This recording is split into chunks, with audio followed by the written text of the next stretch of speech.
Right, hello, I'm Matt, episode 2. Today we're going to delve into some of the ways that I came across looking into ways I can make 500k.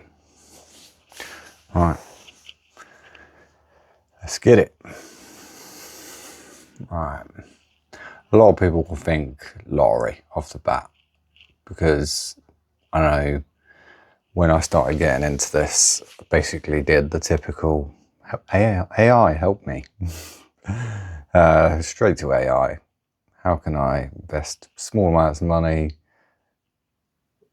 to get a large profit, basically? And obviously we all think of lottery because you think, oh, how likely is it? How unlikely is it?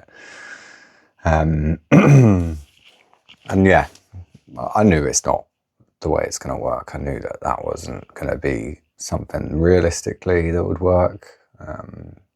It's just a nice idea, really. Nice idea to think you could just pay a few quid for a lottery ticket and all of a sudden your life's drastically changed. So yeah, I'll probably try that, but it's just a let's have a gamble with your money, basically.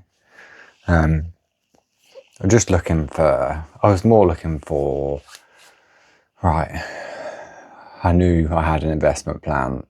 What else could I do? I'm looking at long term for that. It's 20 years of constant contributions that are just going to take me a long time. And reality is that's probably the way it will go, but what chances can I take to increase the amount of money I can make and reduce the amount of time it takes to get there? So yeah, we obviously went on to talk about investing stocks and shares, which is obviously great. It's kind of my current plan. We went on to talk about like riskier investments like penny stocks, and I really like that idea. You know, it's tangible in some respects. It's a gamble, but it's tangible. I guess you could do your research, look into different companies that are penny stocks, and see if you think the likeliness of them going big is a good chance. Then if you manage to hit one of those, obviously it could be big, could be 50x, 100x, whatever, who knows. So yeah, I do like that idea, but I don't think it's something you'd want to chuck all your eggs in one basket at. It's like I say, it is a gamble. Another one was investing in small startups. So for instance, I don't know if any of you've seen it, but there's this startup that's going to make a laser mosquito zapper. So it will scan around using AI, pinpoint mosquitoes and zap them out. And the reason why I was intrigued in that is because I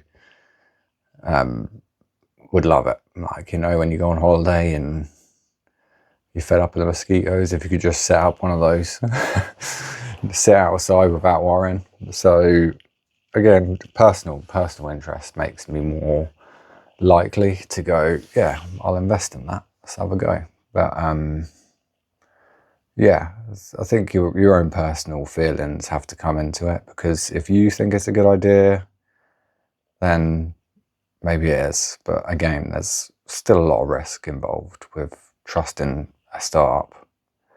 Obviously, we've got crypto.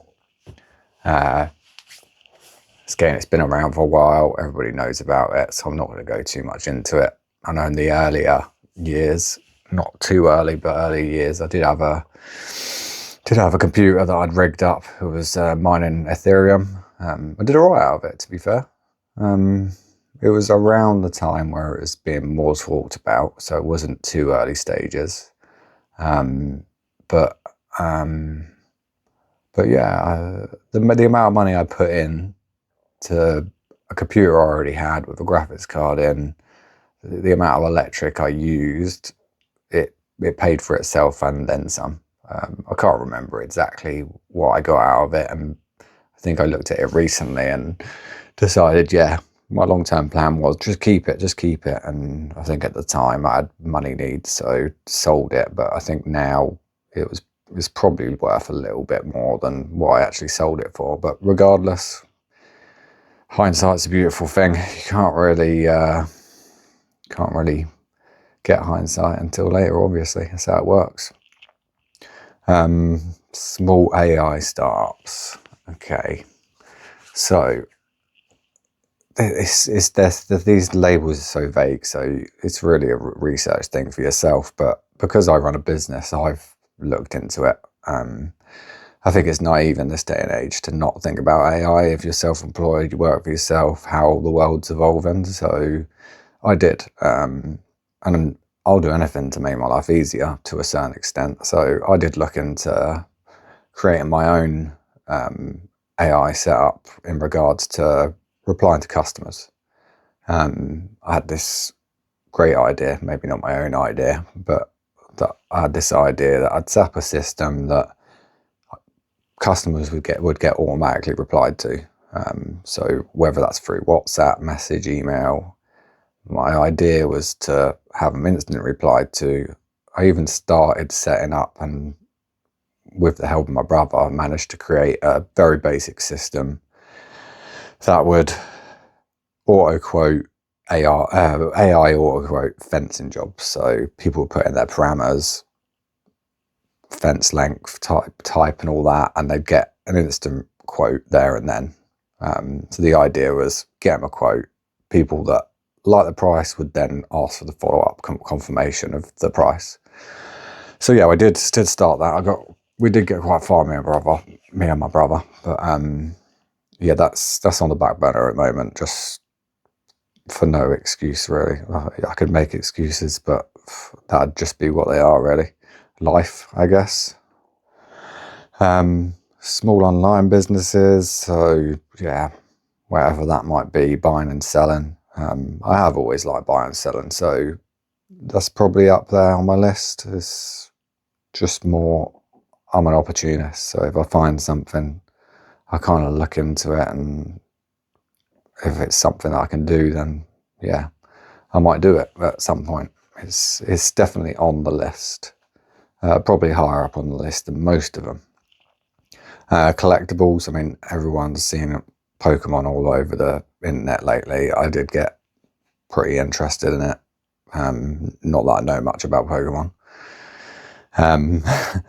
But yeah, the collectibles is an interesting perspective, especially with the way that's gone. Especially you see all these people like buying boxes and selling them for X profit. You're like, oh, I'll just do that, and then you look into it and realize, yeah, you don't just walk into a store and buy these things. That's why their prices are so high these days.